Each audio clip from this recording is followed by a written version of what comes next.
All right. I hope you can hear me.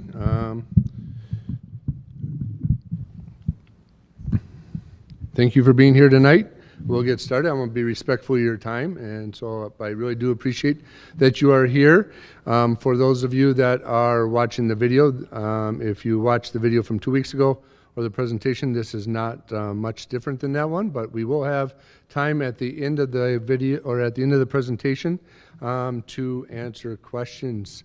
And so, first of all, I'm Dr. Mike Newbeck. I'm the superintendent of Byron Public Schools, and I'm in my 4th year here in the district. We also have some people here that can answer questions at the end as well. We have 2 school board members, Heather Holmes and Jeremy Agard down here in the front, and we have our middle school principal, Richard Swanson. He's here as well. So at the end, if you want to ask them questions, you certainly can. I will also be around to ask questions. And if I can't answer your question at the end, I will certainly get your information and make sure I get you the right information and get back to you on that. So, but again, thank you for being here. I do have many slides to go through, so I'll just get started. So our agenda today is to look at how districts are funded. What is an operating levy? A lot of people don't quite understand it. Why does Byron need an operating levy and changes made forward, moving forward? We'll go through some frequently asked questions. What if it doesn't pass? What have we done to reduce? What about our enrollment? What does that mean to our budget? And what about open enrollment? So I first wanted to just show you this video. It's a short video, but it's put out by the Minnesota Association of School Business Officials, so all the ones who work with in our finance departments. And so it kind of gives you an idea how school finance works and how we get our money. It's a little bit different than many other businesses. So. We have great schools here in Minnesota, serving our youngest learners in early childhood family education and preschool programs to our K-12 programs and beyond with adult education. Districts have people working hard to maintain and build programs that help learners of all ages. This, of course, requires money to operate. But how exactly are schools funded in Minnesota? Unfortunately, it's a bit more complex than some of the principles taught in an Intro to Business course. Funding public education is a complicated business. There are many stakeholders at the table: students, parents, school leaders, community members, business leaders, and elected officials, to name a few. The money to pay for elementary and secondary education in Minnesota comes through a combination of state-collected taxes, primarily income and sales tax, along with locally collected property taxes. The majority of revenue for school districts, up to 70%, comes from the state. The largest share of the funds provided to schools comes in the form of general education aid, which is intended to provide the basic financial support for the education program. This goes to fund things like transportation, teachers, and curriculum materials. School districts also receive funding for specific categories through formulas generally used to meet costs that vary significantly between districts. These funds must be used for specific areas, like special education or long-term facility maintenance. Some of these funds are tied to specific items, like literacy programs to get students reading by 3rd grade or school breakfast and lunch programs. The remaining school district revenue comes from local tuition and fees, federal grants, and local property taxes. There are many variables which impact our budget each year: enrollment, community support, the local economy, and decisions by state lawmakers. The challenge is to take each of these revenues, which typically don't keep pace with inflation, and meet the needs of all of our stakeholders. For our budget, we take the revenue we expect to receive and allot the funds in buckets. The largest bucket is for paying our teachers and staff. Other buckets include special education, transportation, operations and maintenance, and administration. The state also mandates some of our spending for things like special education and basic skills. Other factors influence how we spend money: class size ratios, aging buildings, emerging technology, and needs specific to the students in our district. We always need to prepare for the winds of change, which can quickly impact our local budget. New legislation, competitive enrollment, teacher retirements, and health insurance costs are all things that can quickly make a big impact. Each year, our challenge is how do we connect all of these revenue and expenditure drivers in order to build an effective budget while taking into account stakeholder voices. It's important for us to collectively develop financial priorities to ensure we use our resources wisely and have the greatest impact on our learners.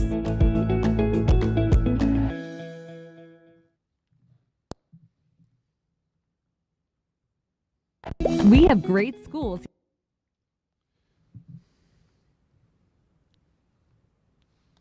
Okay, thank you for watching that.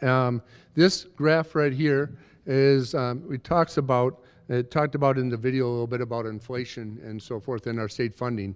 I just want to bring it forward that it starts in the year 2003 and it goes up to the year 2024, actually, which was this past school year. And the difference is, and this is per pupil, so this is how much the state gives us per pupil that's in our district. The bottom line, the dotted line, is what the state has given us over the last 20 years. It started at 4,966, and it goes up to 7,281. That's what we received last year. The blue solid line is if the state would have kept up with inflation during that same time. At the end, it started out in the same spot, but in the end, it would have been 8,637. The difference for us, and that's per pupil, how much we would have received per pupil each year. So the difference for us is $3.4 million. So if the state would have kept up with inflation, it would have meant an extra $3.4 million for us last year. And we are the third lowest funded school district in the state per pupil. Our Byron revenue is about $4,000 less than the state. And what this covers is not just that part of the part of the revenue, that per pupil basic aid or per pupil aid. It also includes the money we receive for compensatory for our students who are on educational benefits, free and reduced lunch. We don't have a high population in Byron of that category. We don't have a high population of students in special education. We don't have a high population of students as English language learners. Those are just some of those examples where school districts will receive a lot of extra money because they have high populations in there. One of the examples I give is when I was a middle school principal in Shakopee in 2006.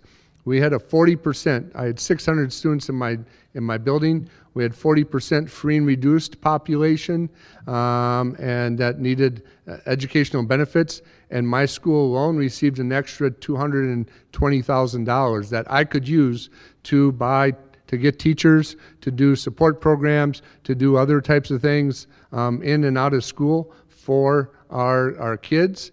And we as a district get about $250,000 to use as a district.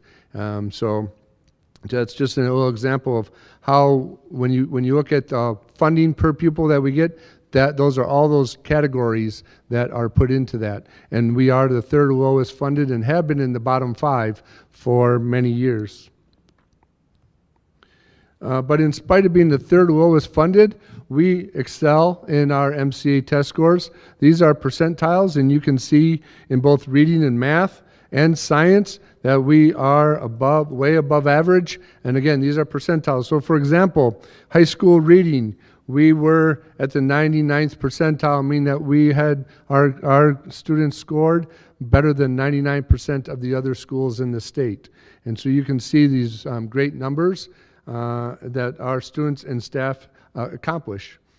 In spite of being the third lowest funded, we also have a wide variety of extracurricular activities and co-curricular activities that other schools may not.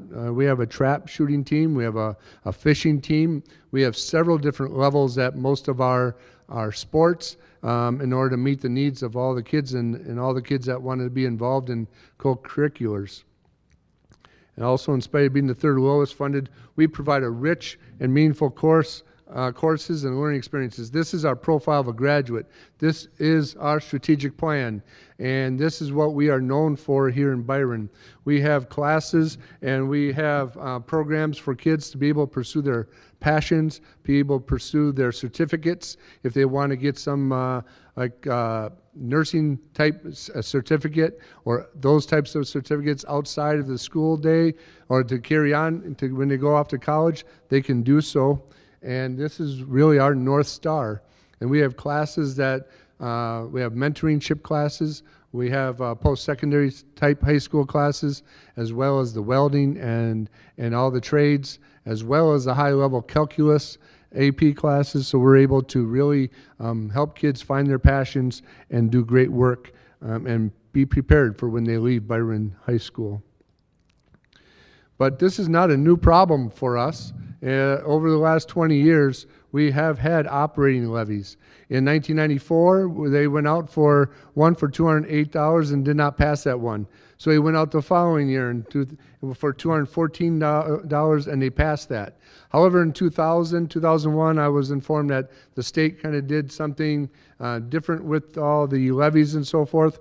And so they had to go back out for another levy in 2001, and it was for $126 a student, and that passed for 10 years. But then in 2009, what you do is when you have an operating referendum, before it sunsets and goes away, because you don't get the funding until the following year, if you still need one, you go back out a year or two early. So in 2009, they went back out for $504 per student for 5 years, and that did not pass. In 2010, we went out for $450 per student for 6 years, and that did not pass. In 2011, we went out for $290 per pupil for 6 years, and that passed. And that was right around 2017. In 2017, at the time, this community was beginning to grow quite a bit. I'll show you a little bit about enrollment shortly. And so a lot of the funding that was needed beyond that was used by the makeup of the students at $10,000 roughly or so a student, bringing in 60 or 80 students. They were able to make ends meet that way. That was also 2017 is the year that we opened the primary school, and so that referendum had just finished and just went out. So I think the administration was holding off a little bit, trying to make it with what they could with the growth. And then also, and then in 2019-20, that was COVID, and everything changed from there. So, and then we were also growing quite a bit. And then we were looking at the past referendum in 2021 when it came to having to add on to the high school and add and make some other spaces because of growth. I want to show you this video because Byron is in a different situation than a lot of other school districts, especially in the metro area and so forth. But this video, again, is a short video, but it talks about why Byron residents for the same type of referendum will end up paying more than some, like a district just to the east of us.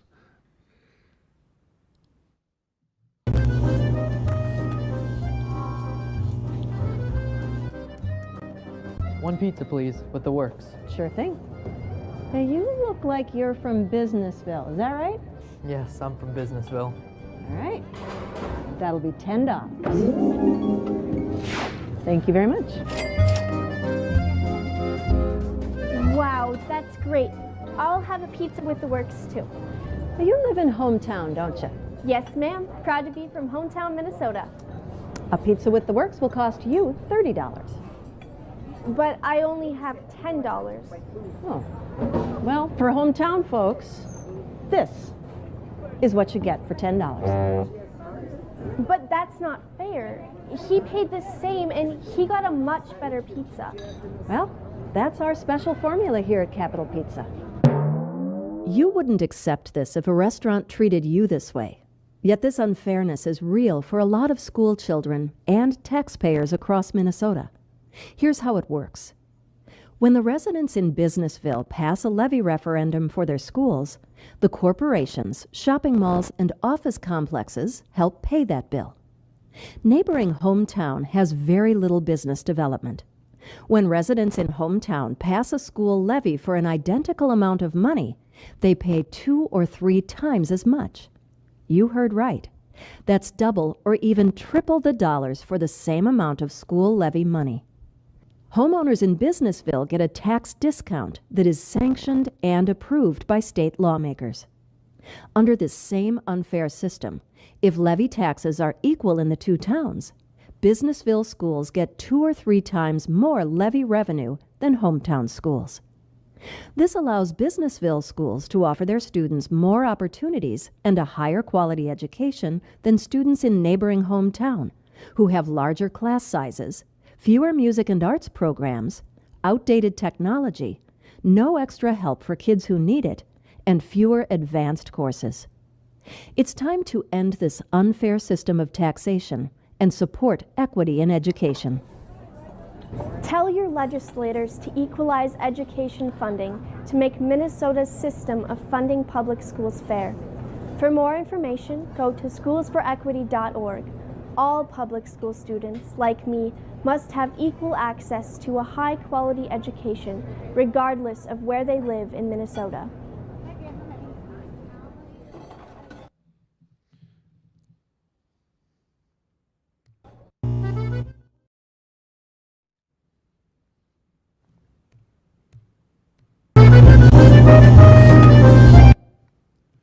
Sorry about that.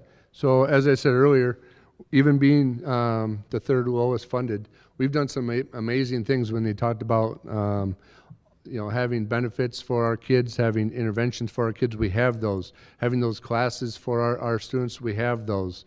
We've been very frugal with our money, and really we have an 8% fund balance, and we've been really working hard at staying at that 8% fund balance.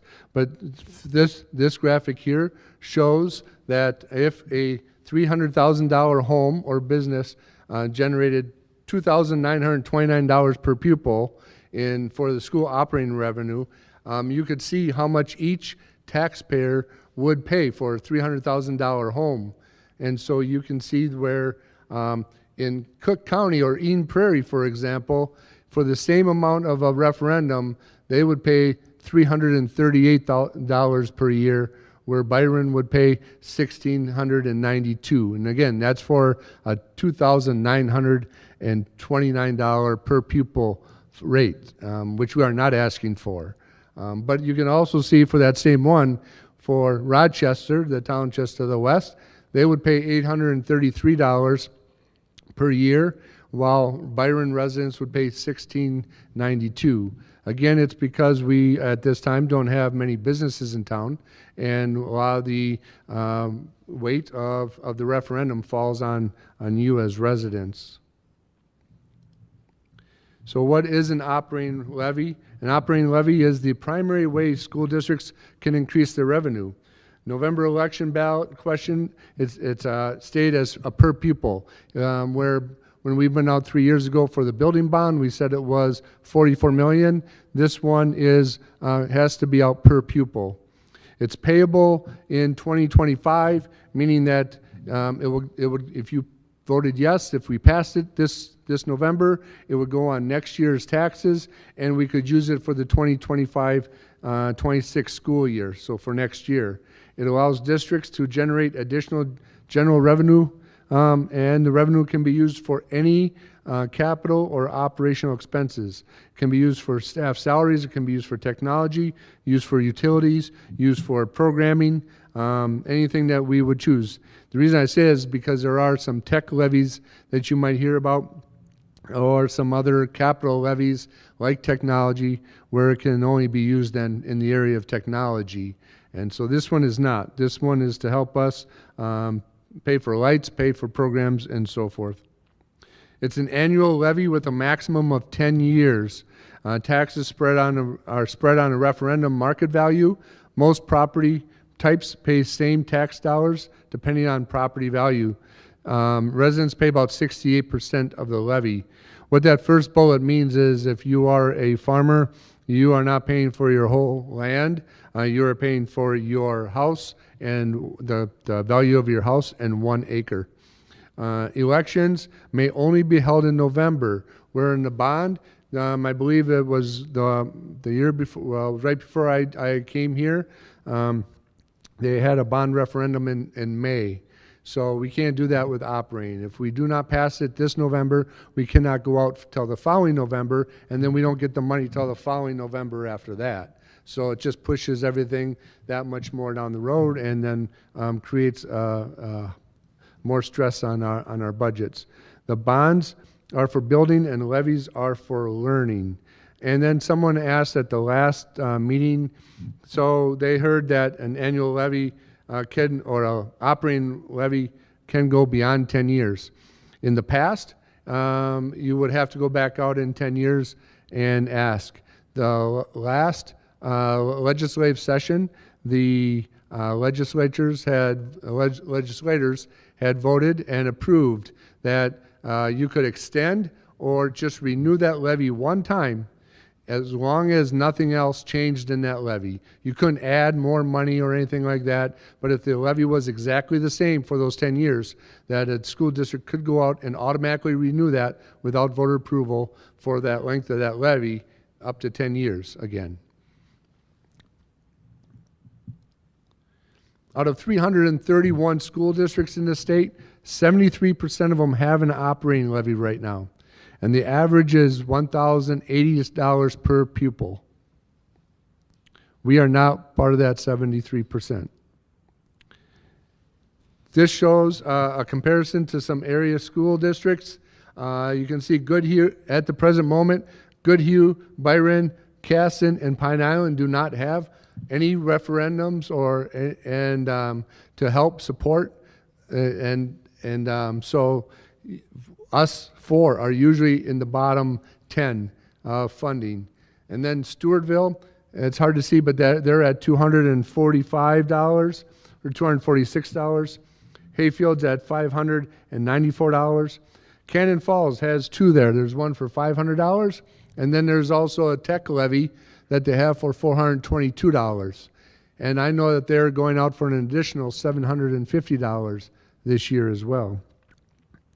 And then Rochester is at $942, and as you know, they're going out for an operating referendum also. And then Zumbrota Mazeppa is at $1,239. This fall, there will be 54 school districts who are asking voters to approve referendum funding this fall. Not all of it's operating, some of it is building, but there are 54 school districts going out for referendums. So what is our ask? On November 5th, we're asking our voters to approve an increase in revenue by $800 per pupil with inflation adjustments for each year for the next 10 years. This is to support the day-to-day operations of our district. The proposed levy would increase and generate an additional $1.9 million to support our district operations. It's ensuring that we continue to provide a high-quality educational experience for all students and families, like I talked about earlier. And this is the ballot question.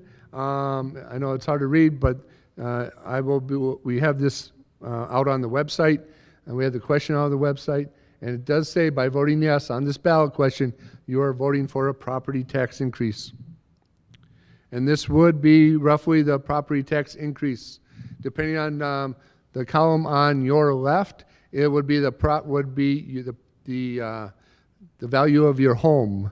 And then you would have how much it would increase monthly and how much it would increase on an annual basis.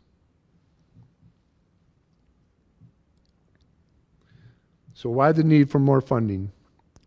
Looking back, we had an increase in health insurance. We had some elimination, about $414,000 of COVID funding. We hired some people in there that were counselors, behavioral specialists, interventionists that do a wonderful job, and we were trying to figure out how to keep them, but we don't have that funding. Regionally, we had to be competitive in salaries and benefits for this past year and moving forward, and then also increased costs in purchase services, and then inflation costs outpaced our revenue. For the 23-24 school year, we received a 4% increase on our revenue, and that's the most that we've seen for a long time, historic, from the state of Minnesota. They gave, and we appreciate all that for all that they've done. However, what we have to remember is that we have a $27 million budget, and it wasn't 4% on the $27 million. It was 4% on that per pupil range. And so it was more like on the 18 million that we received, or the 17 million. So the 4% helps, but it's not as much as people would think. Also, there were some other additional funding that we received, but it's earmarked. And the only way you get it is if you use it. So, for example, $40,000 if we had for media, and so we can use that for our media services, for some of our instruction in there, for some of our supplies, furniture, as well as possible media person. $40,000 for student support, for a counselor, to add a counselor, but some of these you couldn't just give $40,000 or take salaries from like a counselor and charge $40,000 and get $40,000 for that counselor. You had to go out and get a new counselor or a new person. So you get $40,000, but it costs us $80,000 with salaries and benefits for that counselor. So, and then also the same for literacy, ELL, and special education. We get money for those, but they have to be used for those areas only. And so a lot of people say, well, you know, our argument has been in the last couple years and beyond, but I know in the last couple years since I've been going up to the Capitol, is if you have this money, if you have $80,000, for example, give it to the school districts to use and let us decide how Byron needs to use it. And let us decide where is our need best. Not here's $40,000, but you can only use it for this. I mean, it's great that we have it. It's great that we're able to go out and maybe do some things with it, but again, it limits us. For this school year, we received an increase of 2%. Again. So looking ahead, why do we need this funding? Here's where I was talking about when it comes to projections of enrollment. And for us, we get about $10,000, as you saw on one of those earlier slides, a student. And so when you look at in 2018-19, right around the COVID times, the difference between and what the state uses is October 1 numbers. So whatever students you have on October 1 is kind of where they start giving you for your funding. We were, from October 1 to October 1, we increased 42 in 18-19, 42 students, $420,000. 19-20, 89 students. 2021, 65 students. And at that time, that's when the previous school board and superintendent went out and had a demographic study done. And they're like, well, if you're growing this much and the community is growing by 25% and so forth, you're going to probably have to add on to some rooms. In 26, 27, you might have to look at building another elementary or adding on to the middle school. There was all these projections.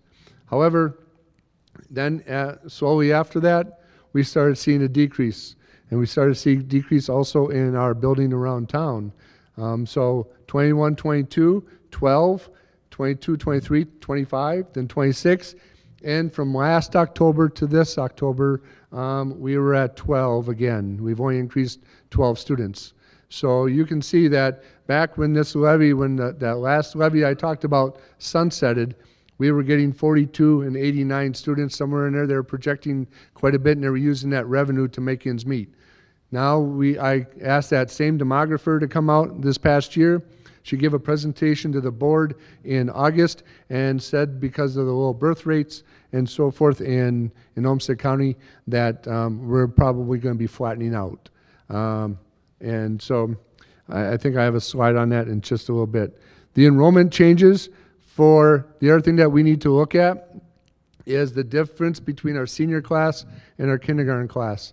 The last 2 years, we had 160 students in our kindergarten class. We have room for 180 students. That's what we kind of hope to get. We had 160 the last 2 years. This year we have 150 students. And so when you look at our senior class of 176 students and you're sending away 176 and only bringing in 150, right there is 26 student difference. And this is how it's going to be if we don't get more kids in kindergarten coming in. We will be at this higher rate of 176 is one of the lowest rate or one of the lowest classes in the next 5 or 6 years. Our 6th graders right now have 205. There was a bubble that started way back in 2000, it must be 2018 now, and there's a couple years where there was a lot of residents that moved in, plus some open enrollment, and they had 205 kids or so at that time, with 195 right behind them. There's a bubble coming through there. So we worry about those kids who are leaving, and if we're not filling in kids behind them, again, each student for us is worth about $10,000. Some school districts may have new mandates from our state. This would be additional course requirements, paid family medical leave that's coming up in 2026 that we have to pay into a tax for our employees. Unemployment for hourly staff. Last year, not this past summer, but the summer before, our bus drivers and our paras who don't work in the summer could file for unemployment, and that comes from the employer. For 2 years, possibly a 3rd year, depending if there's enough money, the legislators have reimbursed us. But the first year we paid $116,000 in unemployment, but was reimbursed. This past year, it was closer to $200,000, but we were reimbursed. But again, I don't know if the pot of money will continue for a 3rd year. And next spring is another funding year for the legislators, so we'll see if they will be able to keep funding that for us. And then also some mandated teacher training. We're doing that quite a bit with the READ Act for this year. These are required laws that we must spend money on, but lawmakers may not allocate those dollars, and we don't know. As superintendents, we talk a lot about, have you heard anything about some of this funding coming down the road? And we haven't heard what that would be like for us. So we have to plan, and we have to prepare. The district previously used these funds to help maintain an 8% fund balance. We were always, because we were the 3rd lowest, we were very careful in our spending. We were using the fund balance, which is our savings account. We were using the ESSER funds, which was that COVID-19 funding, and we were using the increase in enrollment. Here are some FAQs that people have asked in the past year. So why is it taking so long for us to figure out last year's finances? As of right now, we still don't know where we ended last year. We had transition of 2 finance directors, one that left in December, January. His last presentation was in February. We had a new person come in who was new to school finance and was learning, and so and then she left in August, and so between those two, and people do accounting different ways. It's like math. There's different ways to get to the same answer and so forth. Our new person, Julie Sink, she's our interim finance director, and she's a retired finance director from Prior Lake, and she was in Waconia, and she's been filling in many districts when they don't have somebody like us who need somebody to come in and take a look at their finances and help us get through this transition period.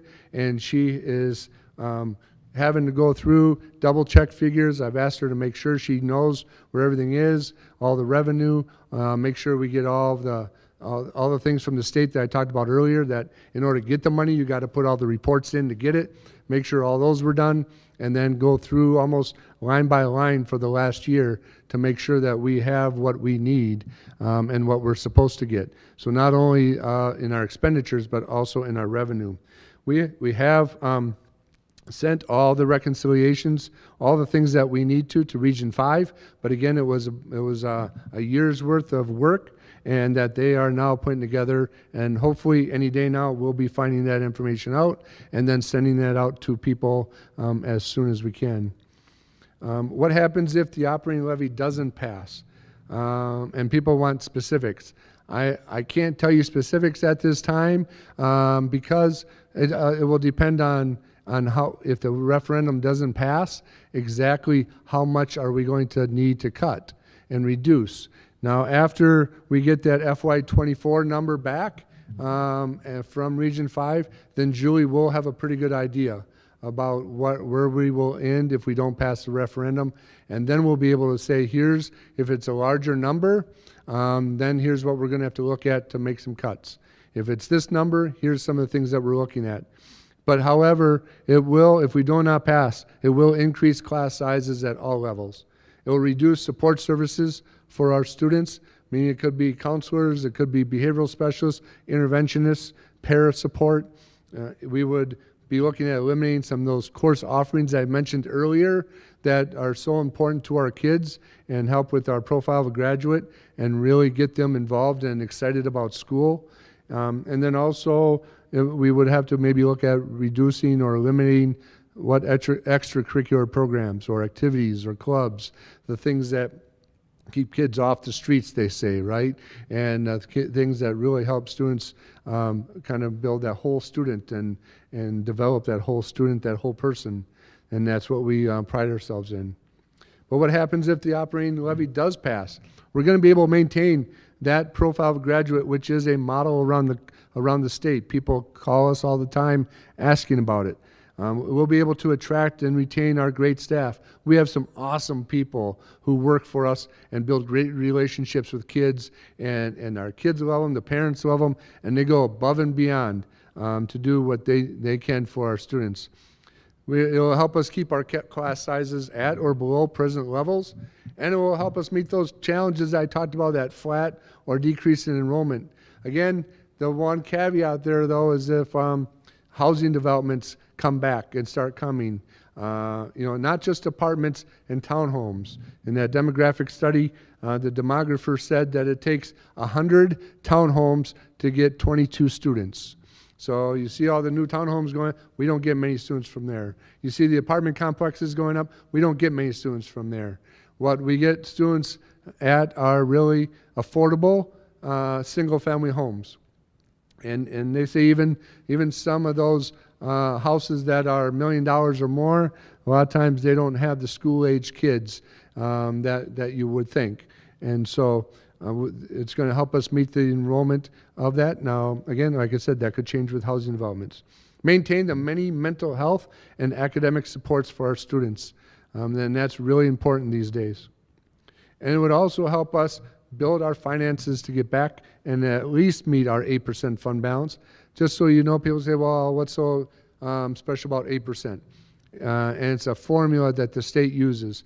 8% is would help us if the state at times goes into a deficit. They don't pay us right away, and we're going to have that backup to be able to meet payroll and be able to pay our staff. And that's about 45 days of payroll is around 8%. And so forth. People also ask about statutory operating debt. You may have heard that. That's if we're at the negative 2.5% for our fund balance. And we will not be going there. This is why we're coming out to ask you for this help, plus of the cuts that we've made earlier. But if we don't get help in the future, that is imminent. There are about 14 school districts in the state right now that are in statutory operating debt. And one of them is not too far away from us.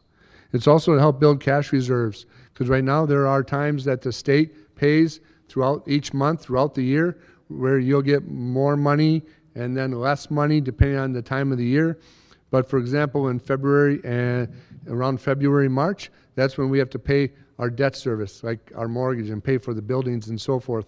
And so we need to have that money built up in our cash reserves in order to be able to pay for that. And in the past, we've had to use our line of credit sometimes to meet that during those busier months, and so, or do which is short-term borrowing with the bank. And so we want to build up that cash reserve so we don't have to do that. Because, again, like your bank, if you were to go out and get a home loan, when you pay it back, there's the interest. Schools also have to pay back some of that interest. So we're trying to make it so we don't aren't in those situations any longer. So what have we previously done to reduce expenses? This past year, from last year when we first found out and that our funding was going to be in jeopardy as we move forward, we made $1.5 million in reductions between last spring and this summer. The reductions of staffing include administrators and teachers, paraprofessionals, buildings and grounds manager, support staff, school nurse, and a school resource officer. The reductions of department budgets, we've made reductions in athletic departments. We've reduced transportation and technology, and we've also reduced buildings and grounds budgets. In addition, student fees we've been increased to generate additional revenue. So people ask, well, how are we going to make sure it doesn't happen again? What's changed? And I totally understand that. So here's what's changed. We worked with the local bank, First Security Bank. In the past, very few people had access to that. And right now we have several people, including our school board treasurer, has access to that account to look at each and every day if they so choose. I have access to that, which I did not in the past. And so every day first thing I do when I get in the morning is I check to see where our funds are at. And then we will also be doing improved communication set up with First Security Bank for that line of credit. So that if we ever go into that and have to dip into that line of credit, first of all, we'll know because we've been looking at that revenue every day or our bank account every day, and we'll know ahead of time, and they know who to contact or how we're going to be contacted. In the past, it was done online, and there was only one or two people that had access to that part online. Monthly reconciliations I talked about to be done by Region 5, so we have some checks and balances in that area. They will be given at the 6th of the month. For example, for October, we sent in, for September, we sent in all of our revenue and expenses on October 6th. And then they do all the reconciling, and they will have it back so that we can present it at our board meeting on whatever the second board meeting is of the month. So we'll do that each month moving forward. We haven't been doing that for this year yet, July, August, and September, because you can't reconcile July, August, and September until last year was reconciled, until June is reconciled. So once that is, they have all the information, they have those other ones ready to go, and we'll get all that to the board and to the public and on our websites moving forward. Spending protocols were revised and given to all staff members. We've improved accounting practices in the area of student activity accounts and fundraising, and then we also monthly detailed reports to the board and community. We're forming a budget committee for school board members and staff that will meet at least quarterly, and then we'll be improving budget transparency throughout. And we want people to be informed as we're moving forward what our budget is at compared to what it should be. Did the 2021 bond and facility project create this challenge? No. The 2021 $44 million referendum that you thankfully and I appreciate voted for or voted yes to, that money can only be used for building. So the money that we would have left could not be used and turned around and used in our general fund.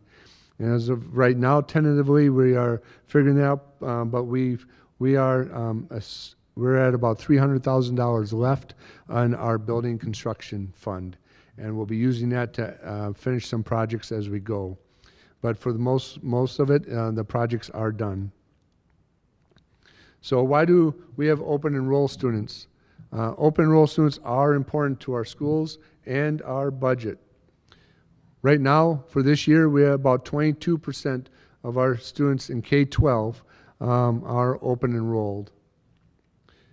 But you should also know that approximately about 4.4 or 5% of our students who live in the district and could go to our schools go and get their education somewhere else, either online, homeschool, could be to a private school in Rochester, but we do not get funding for those students. So when you look at 22% It's probably closer to 15% net is what we're bringing in for open enrollment. Open enrollment generates nearly $5 million a year for us. That's about 18.5% of our district's total revenue. So if you think about the number of reductions that we would have to make at $5 million a year if we did not have open enrollment. Open enrollment revenue helps us offer a variety of experiences. For example, it would help retain lower class size, and people often are confused by this. Well, if we didn't have all the kids here, then we could have smaller schools and smaller classes. Maybe smaller schools, less kids in them. We would still have, because they're spread out over K-12, we would still need to have all the buildings that we have, because there's not all in elementary where you could close a school. They are spread out. The other part, though, is that what we make, I guess, or what the other money that we earn or get from open enrolled students go to pay for more teachers, go to pay for more interventionists, go to pay for more different levels of instruction, because we can have more teachers, which really brings your class sizes down. We can offer more co-curricular activities. We can offer student academic supports, health and wellness supports. We can have more counselors and more behavioral specialists for them. And it really helps us with the profile of a graduate and be able to offer those classes, again, that really excite the students. Here's some myths regarding open enrollment that I wanted to just touch on. Open enrollment causes larger class sizes. I just talked about that. Our district pays to transport them. No, they pay for their own busing if we have room on the bus. Then there's over 100 students and families that are on a waiting list to get on. So if they're not able to hop on one of our buses near the border and so forth, we are not picking them up. And if they do get picked up, they have to pay for that transportation. Otherwise, their parents are responsible to get them to and from school each day. Open enrollment families don't pay to pay taxes for education.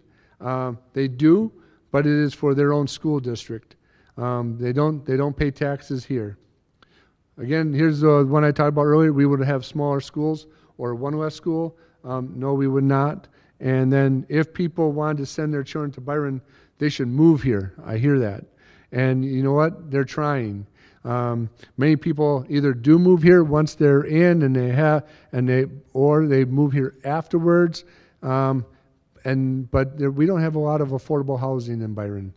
When you talk to people, the city manager and so forth, we don't have a lot of houses for these 22% of our students to be able to move into Byron. And so they do want to be here, and a lot of them try to get here. Here's what we do know, that inflation has affected everyone, including you. Byron residents are taxed heavily because of our past referendums and our buildings, and we greatly appreciate it. From our staff, I want to say thank you. But Byron is known for their schools, and this is why people often move here.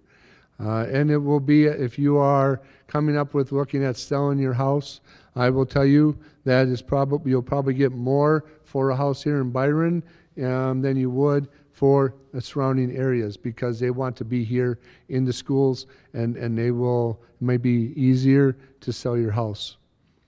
This referendum, if it's passed, will help ensure quality programming for our students. It will help us to attract great people. It will increase our fund balance and our cash reserves. It will meet the financial challenges moving ahead, those that we know of and those that we don't know of yet. And then it will also help keep Byron schools, as part of our mission, is what it says, is a community of learners committed to making the world a better place. And if you look at our buzz and you newsletter, and you just see what's happening around the community and so forth, and the impact our students and staff make, we are doing, our kids are making the world a better place.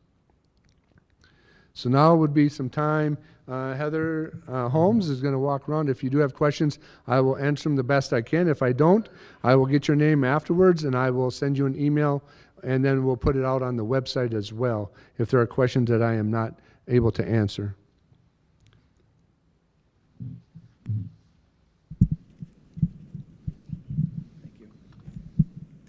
First, I want to thank you, Dr. Newbeck, for coming out and giving us the opportunity to learn more about the district. Just to kind of give you to preface who I am. I have 29 years in education, 14 as a teacher, and 15 as an administrator. I'm grateful for the education that my 3 children received pre-K through 12, and their success in college due to that. There was a lot of information up here about the school district, but in my mind, I'm still really struggling with the real reason we're in this position is because of a misforecasted budget. If that doesn't happen, we wouldn't be going down this road. And so I guess my question to you is, staffing usually is 80 to 90% of a school district's budget. And so what I'm wondering, and don't take this wrong, because I have many good friends who are still teachers here, but I'm just wondering, when you negotiated under false pretenses, and now we're in this situation, have there been discussions between the school district and the teachers union as to what has happened?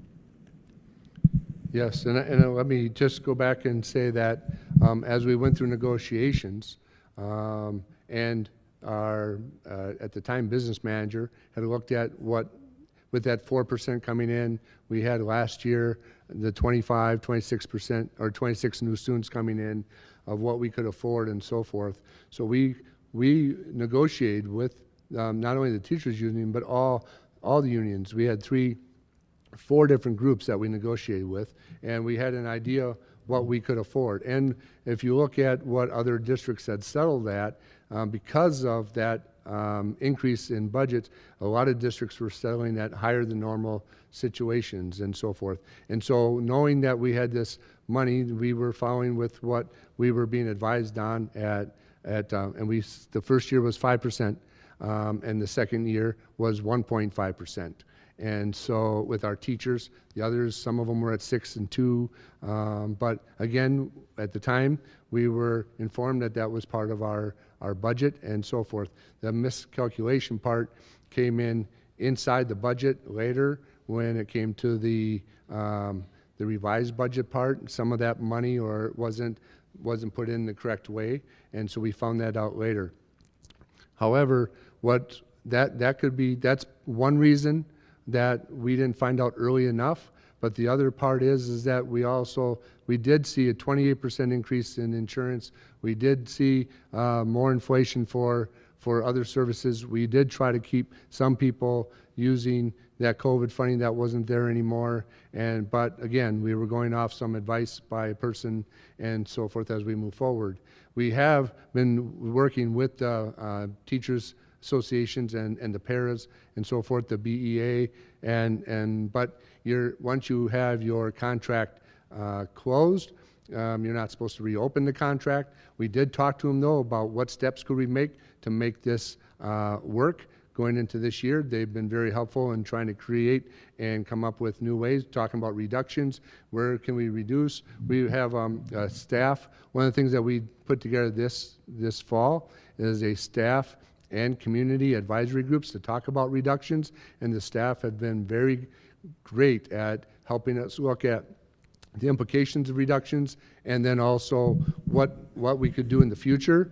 Next summer will be renegotiations with all those groups again. And so we'll be going back and saying, here's the situation we're in, so how can we make sure that we don't, as we move forward, we continue to be financially stable.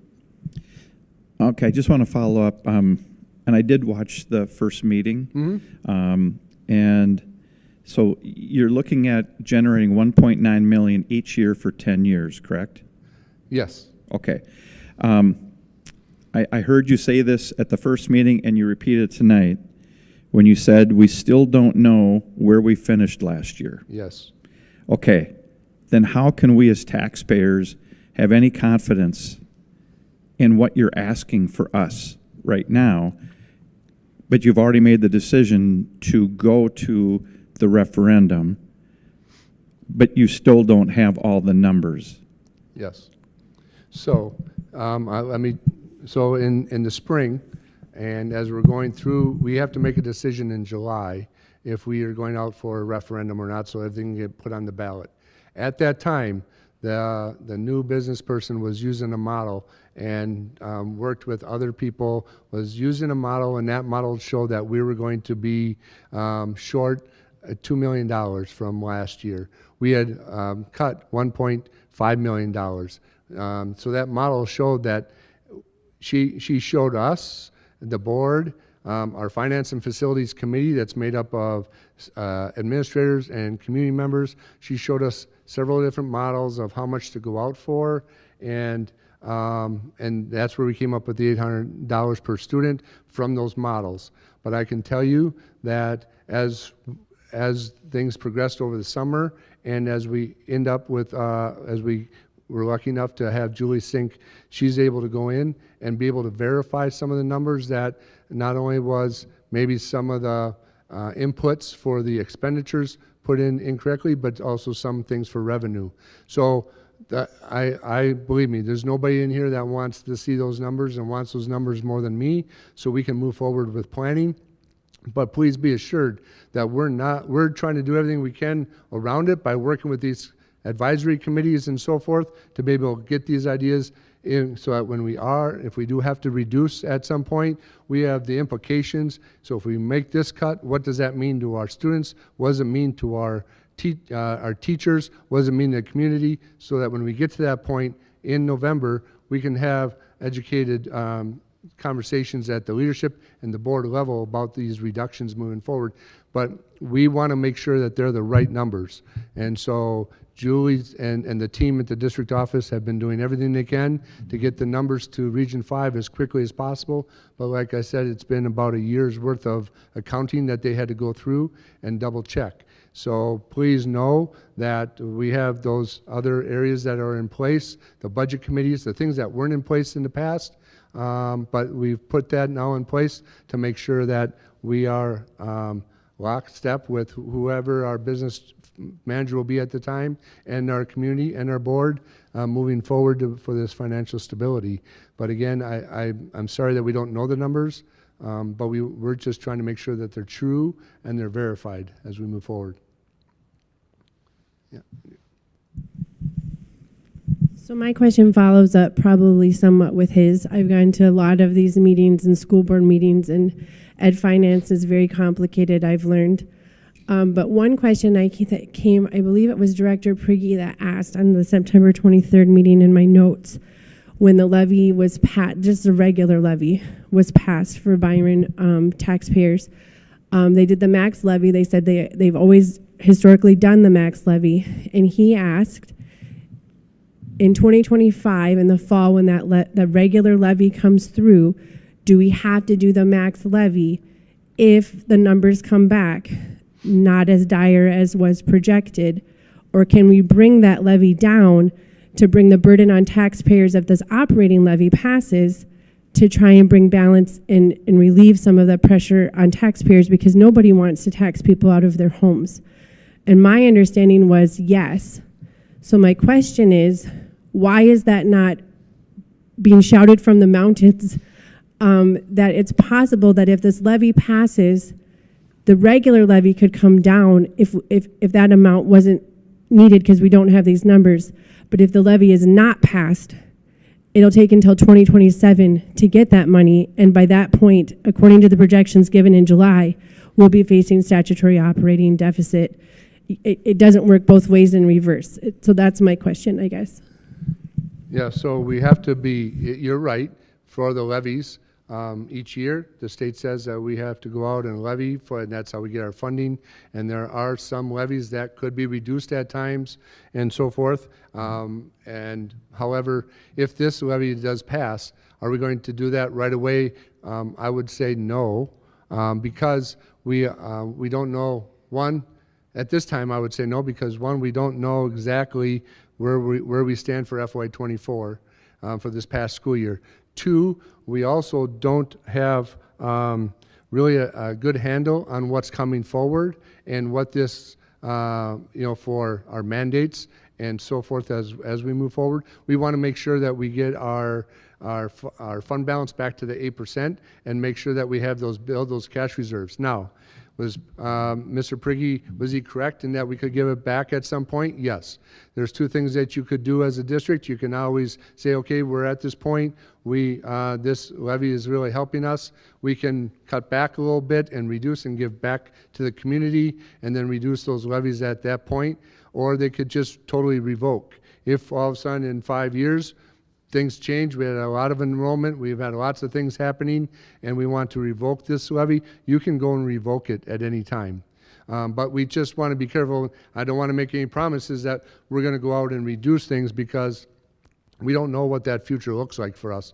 If we go down, like I said, by that enrollment of 25 or more students a year, and we're losing students and so forth, we will definitely need that $1.9 million to make things work. And so I just want to be very careful about saying that we would give things back. Could we? We could in the future. That would be the board to decide at that time if they want to do that. But again, I'm making no promises in that. So, any other questions? She's coming with the microphone, so.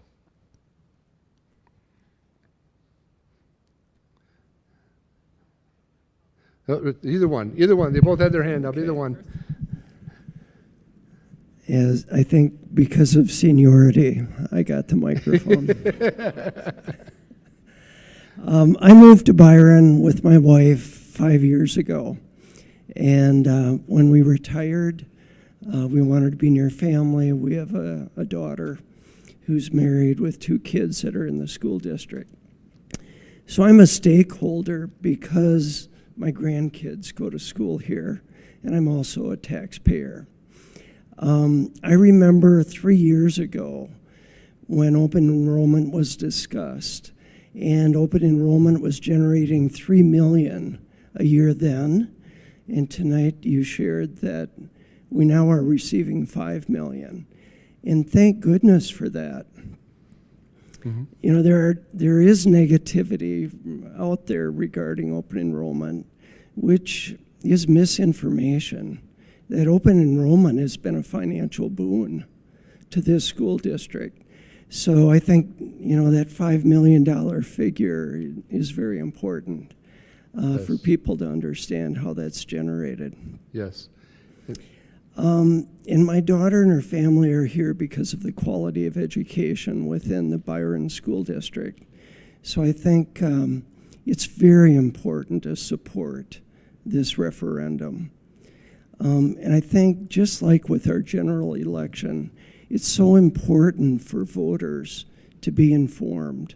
Mm-hmm. And thank you for giving us the opportunity to learn more about the referendum. Yeah, and I thank you for those comments.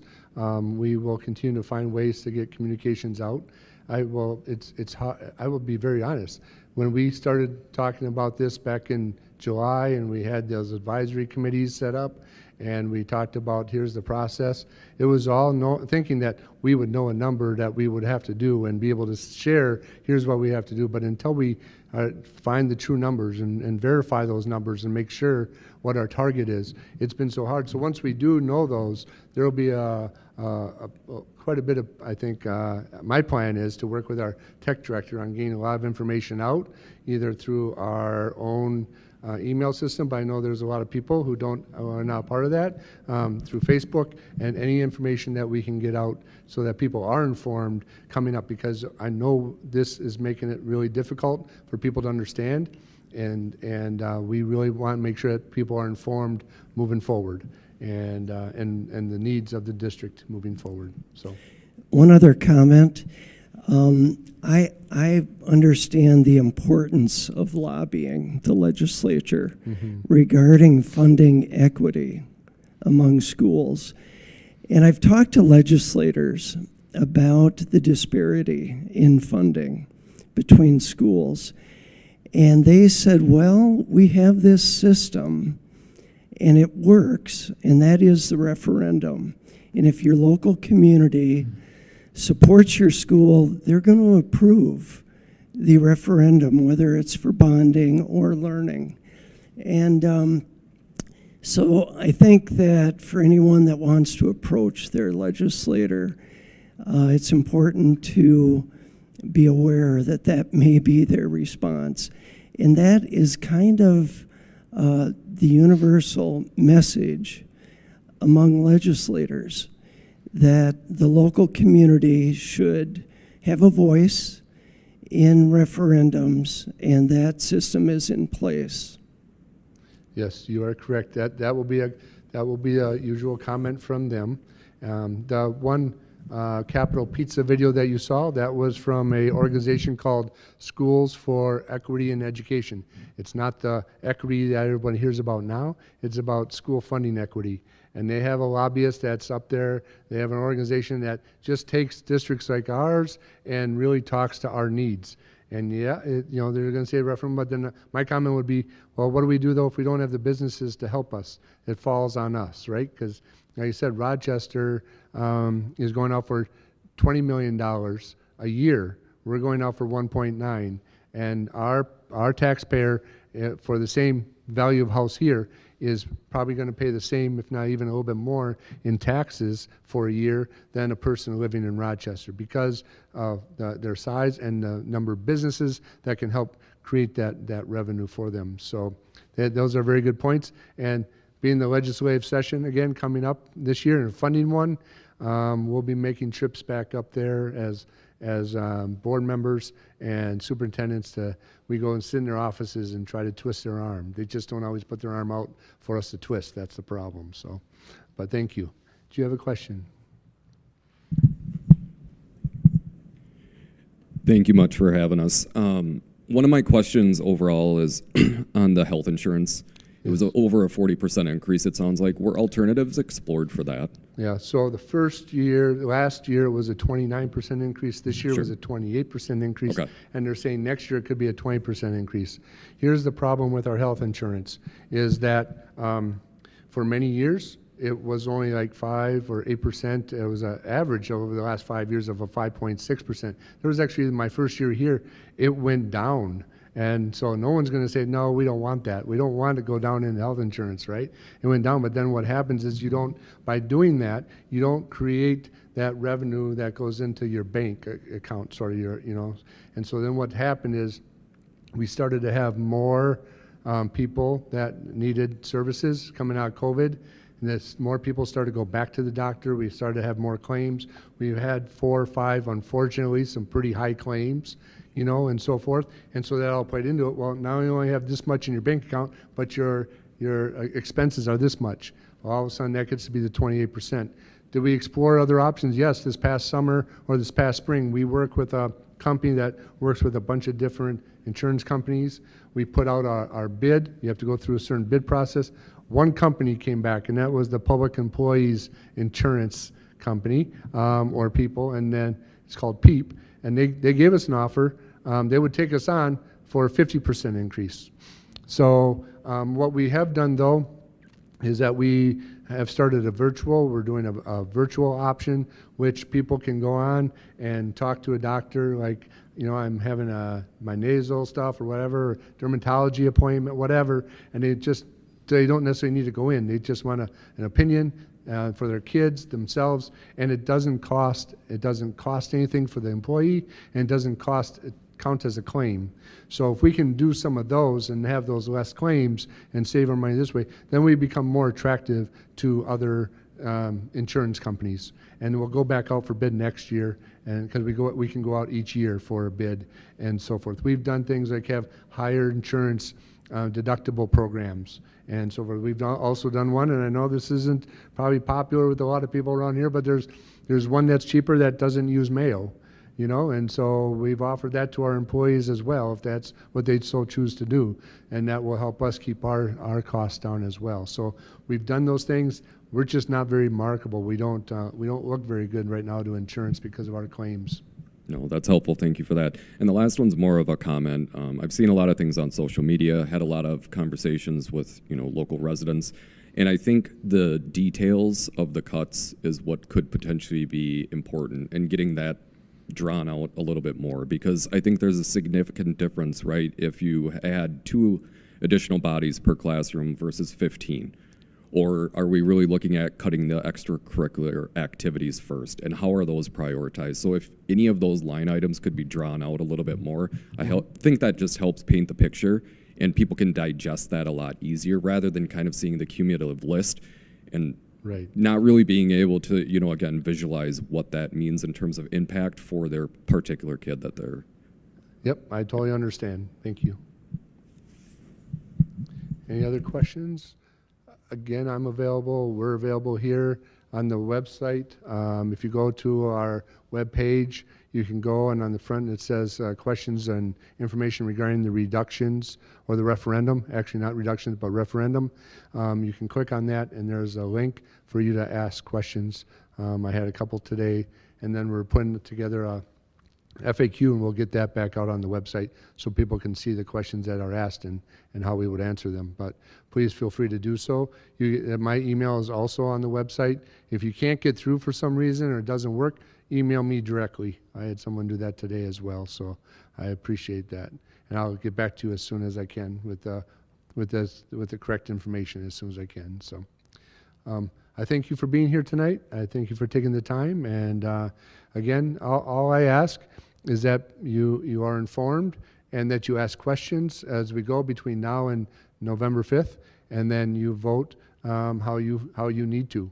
And I do appreciate all the support, and I do know that Byron residents are taxed heavily already. I am myself a Byron resident, and so I understand. And so, but I thank you, and we wouldn't be asking if we didn't need this, and if we really didn't, we're preparing for the future more than anything else. I'm very honest in that, seeing what's coming down the road, we need to prepare for that. And so, but thank you, I appreciate it, and again, you know where to find me. Thank you for being here. Have a good night, everyone.